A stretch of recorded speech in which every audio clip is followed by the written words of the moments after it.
Hello. 5 years ago, the prospect of standing on a TED stage as a supposed authority on a community kitchen would have seemed not just unlikely, but impossible. You see, I was just winding down a career as a reggae dancehall music journalist. I know, likely candidate for that. I know. And I was looking for something else to get my hands into. I was tired of being a voyeur and always writing about other people's projects. I knew I wanted to help people lead healthier, happier, more environmentally connected lives, but I wasn't sure what this looked like. I tried permaculture, urban farming, community gardening, and they were all great. I also tried online activism and physical activism. But I soon realised I didn't quite have the stomach for physical activism because I couldn't de-lock myself by the neck to heavy machinery or superglue myself to politicians. But all power to the people that do. But that wasn't really for me. The opportunity came up to collaborate on a funding bid. And although I'd never done anything like that before, I threw everything at it and some miracle happened and we got the money. This was an incredible opportunity to start a community kitchen, but it very nearly didn't happen at all. You see, one night in September, I was stood in a basement and I was crying, like really crying. And I was surrounded by pipes, tiles, bags of concrete. It was just carnage. Now, this space was due to open in 2 weeks' time as a fully operational community kitchen. And not only had our builder done a runner and not finished the job, he'd also took most of the job money with him and most of the equipment. I threatened legal action, I threatened media attention, and he replied by text message to me, "Do your worst, lassie," with a kiss. Yeah, he really did do that. So there I am in the basement, feeling utterly stupid and utterly hopeless, thinking, well, that's it. We can't even open. But thankfully, things didn't go that way. My name's Sarah Bentley, and I'm the founder of the UK's only eco-community kitchen. Through our food growing and cookery courses, we've helped over 6,000 people lead healthier, happier, more environmentally sustainable lives. Jamie Oliver likes our programme so much, he gave us 6 pages of coverage in his magazine. And rather amazingly, we featured in the September issue of Vogue, which is perhaps a little bit weird for a community food project, but pretty cool nevertheless. Now, what makes a community kitchen in Hackney so important right now and so important to a community like yours? Well, I'll tell you. We're sick. I'm sick, you're sick, our children are sick. In fact, our children are so sick, for the first time in recent history, their life expectancy is said to be lower than our own. How is this possible? We're surrounded by so much medical advancement. Well, you could say it's due to the prevalence of lifestyle-induced diseases, so diabetes, obesity, certain types of cancer, and that would be accurate. But you could also say it's because the planet's sick. Because if the air we breathe, the water we drink, and the soil that we grow our food in is sick, which it is, then how can we not be as well? Now, these problems need addressing with a coordinated global action, but on a micro level, on a local level, these can all be solved in a kitchen, in a community kitchen. Now, before we started Made in Hackney, we wanted to find out what was already out there and why was it not working. We knew people were short of time, short of money, and short of ideas. This much was true. But what else was going on? So we did some research and we found out that institutions and at policy level, the health of people and the health of planet were normally viewed separately, which to us was completely bizarre because you can't have one without the other. We also learnt there was a lot of food providers serving food that was really not that healthy. There was a lot of mincemeat and custard tart flying around, even in hospitals. in fact, especially at hospitals. We also found out that GPs had a minuscule 10 hours of nutrition training in their whole 7 years at med school, which is just bizarre. And we found out that the 5 a day campaign, rather than being based on nutritional best practice, as you would imagine, it was based on behaviour change, which is why in Scotland the recommendation is 3 a day. Now, we all know the Scots could possibly be superhumans, but they don't need to eat less kale than us.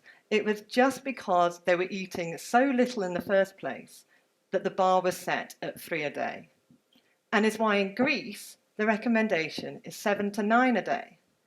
Now, we found this really interesting. We also learned that people were just plain confused to eat in terms of what was healthy for themselves and what was healthy for the planet. During all this research, there was always one elephant in the room, a fundamental truth about our food system that no one seemed willing to address, and that was meat and dairy consumption. And for the billions of people accessing their food from the industrialised food system, the absolute imperativeness of either reducing this or cutting it out completely. Now, if you're not convinced, let me tell you that 15% of our human-induced greenhouse gas emissions come from the livestock industry alone. That's more than every plane, car, train, and taxi on the whole of the planet. That's just insane. And what makes this even crazier is by 2050, our consumption of meat and dairy is set to go up by 70%. Now, if you don't want to hear it from me, and why would you, perhaps you'll hear it from Einstein. He said, nothing will benefit the health or increase chances of survival on Earth as the evolution to a vegetarian diet. And I'm pretty sure if he was living now, he might evolve that to a vegan diet. So it became very clear what our mission would be. We would inspire people to eat food that was genuinely good for people and planet, no compromises. We would be recommending that people eat 9 to 10 portions of fruit and vegetables a day. We would offer our program to everyone because it was apparent every single one of us needed to make these food changes, not just one type of person. But within that decision, we did decide we would focus on the groups that stood the most to gain. So the vulnerable, the low income, and the marginalised. And then finally, we decided we would have an unapologetically progressive food policy, a policy that was local, seasonal, organic, and 100% plant-based. Now, that might seem a little scary and a little bit strict for a community kitchen, but our thinking was, why would we teach people to eat food that they're already having far too much of, and to the detriment of themselves and the planet? We wanted to teach people something new. So that was the mission sorted. How on earth were we going to get the people in? Now, I know if we put up posters in community centres and youth centres saying, come to our whole foods, sugar-free vegan cookery class, our sign-up would have probably been 0. So we lied. Well, didn't so much lie as we manipulated the truth. We did what the advertising industry has been doing to us so successfully for the last 50 years. And we just highlighted the positive parts. You know, like those packets that say 50% of your recommended daily fibre intake, but neglect to tell you it's 8,000% of your sugar intake. It was a bit like that, but more positive. So our posters said on them things like, meet your neighbours, learn new recipes, have fun, and feed your family for free. I wouldn't recommend you putting on your posters that something was pubic health supported. Can you spot the typo there? Because that just really confuses people about what they've come to learn. We also decided we would do some themes that directly address the barriers people face to eating well. So some of our class themes include 15-minute meals, feed 4 for £5, lunch from leftovers, and life beyond cheese. which I know is really hard to imagine for a lot of people, but I can assure you there is existence beyond Wensleydale. I promise you there is.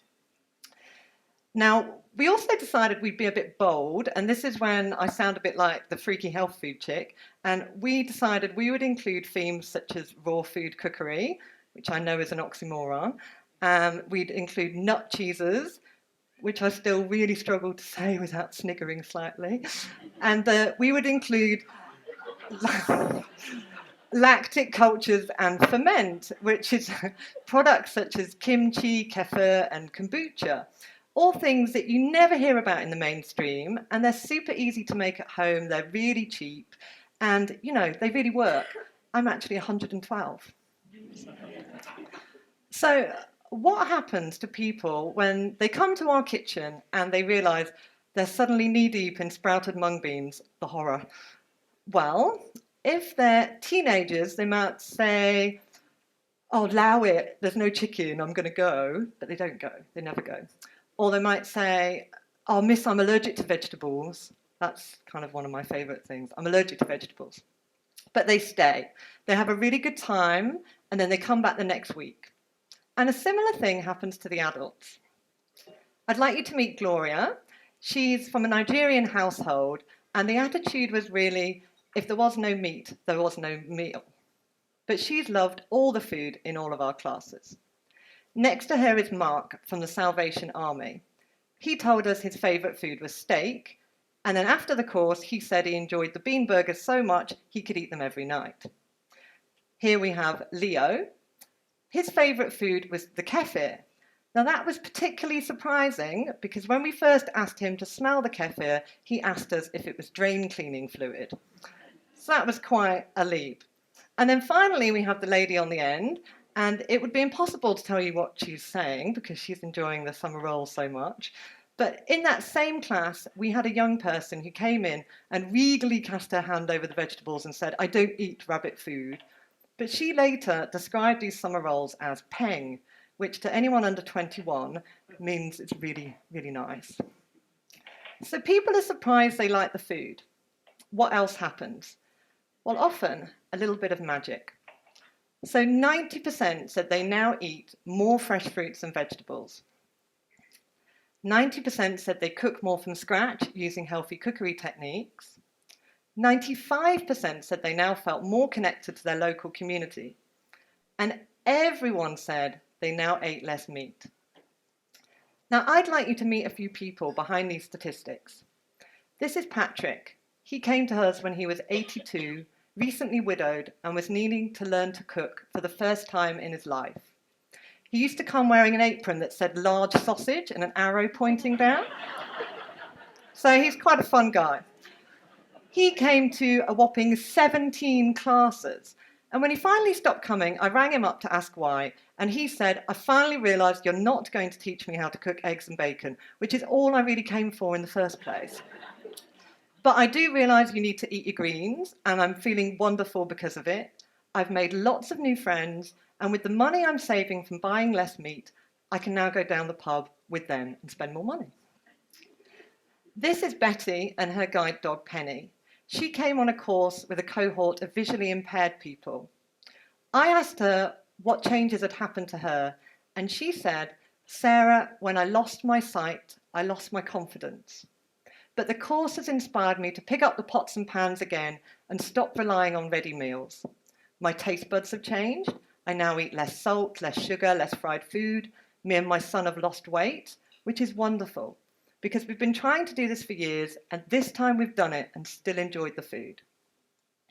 On the subject of weight loss, another lady from the Zimbabwean Association said to me, I used to waddle like a duck, but now I run like a cheetah. It's a pretty good improvement. This is Claire. Claire has type 1 diabetes and a few years ago had a kidney and liver transplant and was really very poorly. She's been coming on our programme for the last year, and she said it's completely transformed her life. Even her diabetes symptoms have improved, which as a type 1 diabetic, she thought that was impossible. We also have another lady called Wiz who came on our programme as a type 2 diabetic. She's done 12 cookery classes with us and then went home and made radical changes to her diet. She now needs to take no insulin levels whatsoever, and she is completely cured of diabetes. So we actually have hundreds of stories, like Claire, like Betty, like Patrick. Amazing people that have taken control of their health and happiness by coming to our classes. We've heard about people's cholesterol levels going down, people's blood pressure lowering, even people's relationships with their partners improving because they can now share the cookery load. So the million-dollar question is, how much does all of this cost? Now, I'd like to add a little bit of a don't try this at home, folks, caveat to this, because we've done this with a full-time equivalent team of 2.8 people, not including the teachers, and an annual turnover of £110,000. Now, if you don't want to have a nervous breakdown, which is kind of ironic given we're a health and wellbeing organisation, I would not recommend anyone tries to do it for that. And we would recommend to achieve these outcomes that you have a full-time team of 5 people and a budget of £200,000. Now, if you think this sounds like a lot, let me just remind you that the NHS spends £1.5 million an hour on diabetes treatments alone. So suddenly what we do looks like pretty good value. So if I could take myself back 5 years and say something to the lady in the basement, crying her eyes out, thinking we were never going to open, I would say we will. Not just because I now know that a group of amazing local people will come together and build the kitchen themselves, take that, sexist builder, but because it has to. For the sake of health and people and planet, it has to. Thank you for listening.